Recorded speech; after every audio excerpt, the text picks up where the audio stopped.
యుద్ధం ముదురుతున్న వేళ Iran president కీలక ప్రకటన చేశారు. ఇజ్రాయెల్ అమెరికాకు లొంగే ప్రసక్తి లేదన్నారు. మరోవైపు గల్ఫ్ దేశాలకు ఇరాన్ ప్రెసిడెంట్ క్షమాపణలు చెప్పారు. ఇకపై పొరుగు దేశాలపై దాడులు చేయమన్నారు. తమ జోలికి రాకుంటే మీ జోలికి రామన్నారు ఇరాన్ ప్రెసిడెంట్.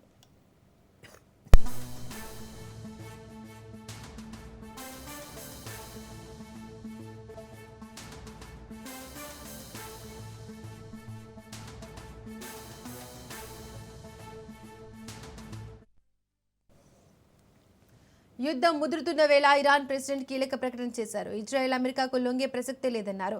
మరోవైపు గల్ఫ్ దేశాలకు ఇరాన్ ప్రెసిడెంట్ క్షమాపణలు చెప్పారు. ఇకపై పొరుగు దేశాలపై దాడులు చేయమన్నారు. తమ జోలికి రాకుంటే మీ జోలికి రాబోమన్నారు ఇరాన్ ప్రెసిడెంట్.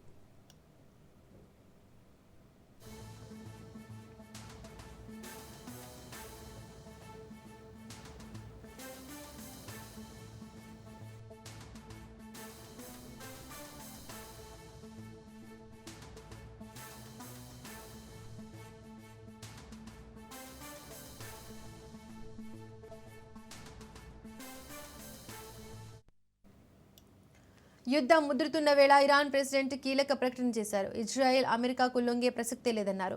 మరోవైపు గల్ఫ్ దేశాలకు ఇరాన్ ప్రెసిడెంట్ క్షమాపణలు చెప్పారు.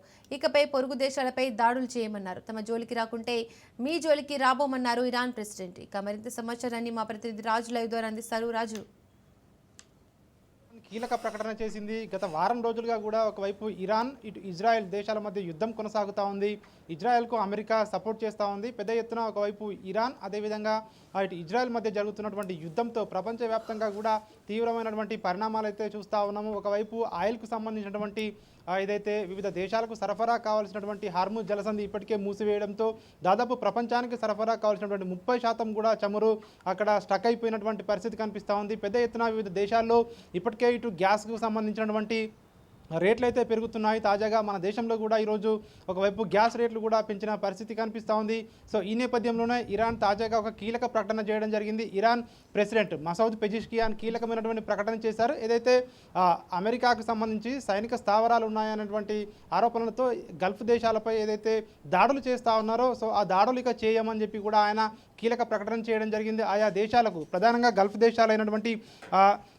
దేశాలు మనం చూసుకున్నట్టయితే దుబాయ్, కువైట్, అదేవిధంగా ఇటు అయితే బహ్రెయిన్, ఇతర గల్ఫ్ దేశాలు, సౌదీ అరేబియా లాంటి దేశాలపై ఏవైతే ఈ దేశాలన్నింటిపై ఇప్పటి వరకు కూడా దాడులు చేయడం జరిగింది. ఇక నుండి ఆ దేశాలకు దాడులు చేయము, ఆ దేశాలకు క్షమాపణలు చెప్తున్నా అని చెప్పి కూడా ఆయన కీలక ప్రకటన అయితే చేయడం జరిగింది. ఎందుకంటే తమ సార్వభౌమత్వాన్ని కాపాడుకునే ఉద్దేశంతో కాపాడుకునే క్రమంలోనే ఈ దాడులు చేయవలసి వస్తూ ఉన్నాయి.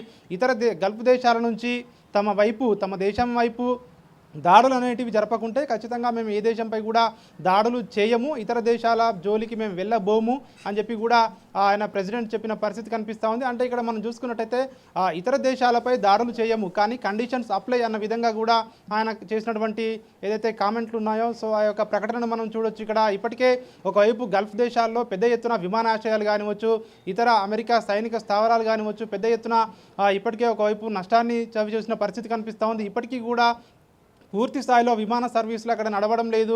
ఒకవైపు ఇటు విమానాలు నడవడం లేదు. చాలా దేశాలు కూడా ఇబ్బంది పడుతున్నటువంటి పరిస్థితి కనిపిస్తూ ఉంది.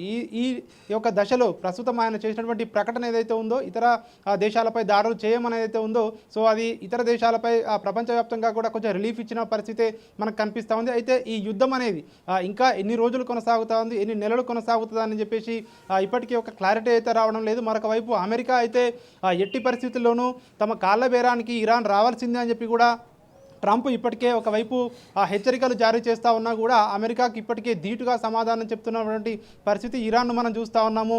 అమెరికాకు ఎట్టి పరిస్థితుల్లో తలొగ్గేది లేదు అని కూడా చెప్తా ఉన్నారు. ఇతర దేశాలపై దాడులు అయితే చేయము, ఒకవేళ వారు మా దేశంపై దాడి చేస్తే ఖచ్చితంగా తిప్పి కొడతాము, కానీ అమెరికాకు లొంగే ప్రసక్తే లేదు అని చెప్పేసి అయితే ఇరాన్ అధ్యక్షుడు తాజాగా చేసినటువంటి ప్రకటన అయితే ప్రస్తుతం చర్చనీయాంశంగా మారిన పరిస్థితి కనిపిస్తూ ఉంది. Right Raju, thank you.